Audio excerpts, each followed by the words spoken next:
I'm going to conclude our first look here at event handlers by popping up. I'm just going to grab this just to make our lives a little easier. I'm going to cut and paste some code in just to demonstrate something. All right, so what we have here is a paragraph. I got the mouse over. Now, let me just take care of this style stuff first. In my first video, when I introduced the course, I mentioned that learning JavaScript will make you a little bit more knowledgeable about basic HTML and web design. And here's an example how a little JavaScript will make certain things obvious that may have not been obvious to you. So for instance, we have an alert on a mouse over. So if I mouse over here, I get the alert, right?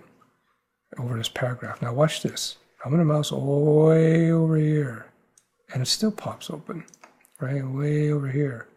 Strange, you know, you got your text here, and it stops here, but even though I mouse here. So what we learn by that is that a paragraph, right? A basic paragraph and no style information, as far as the web browser is concerned, extends page end to end, right? And that makes sense, right? But now it becomes painfully obvious. Stop. So if we go here, now I'm just going to reapply that style information. I'm setting the width, giving it a border, yada, yada, yada, so we can see it. So here we go. Here's our border. So now we could navigate around this evil mouse over here. No problem. See, watch this. I push, ding, ding. So there you go. So you can see how the on-click or mouse over or any event handler really is very precise, down to the pixel if you need it to be. So you can see how people can use this to create games and stuff. You can, you know, mouse over here and have something appear down here. We'll get into that kind of stuff a little later on. So let me check my notes. Now that we have a look at event handlers, we can look over the basic notes, and I think they'll make much more sense to you. So here we go.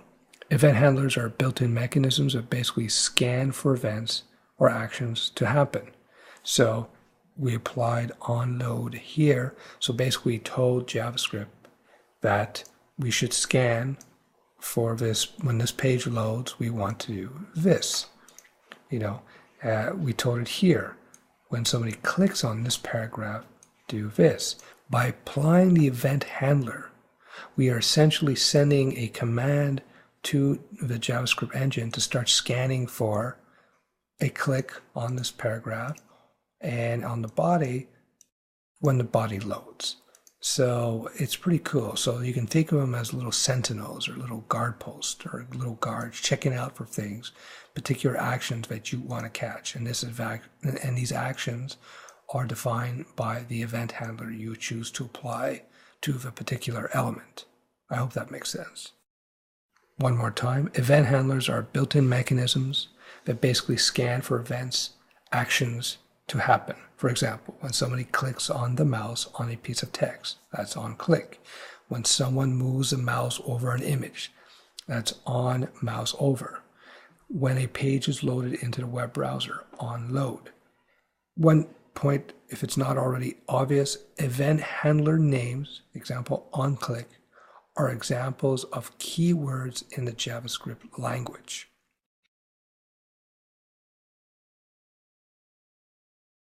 In our next video, we're going to actually get into even more practical JavaScript.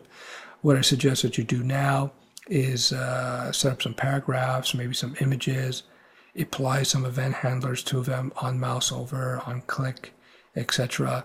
And just pop up a bunch of alert boxes and just play around with it. The more you write code, the easier it gets. You have to develop those nerd JavaScript coding eyes so that the code looks less and less like gibberish to you and more like any other language, well, whatever your first language happens to be.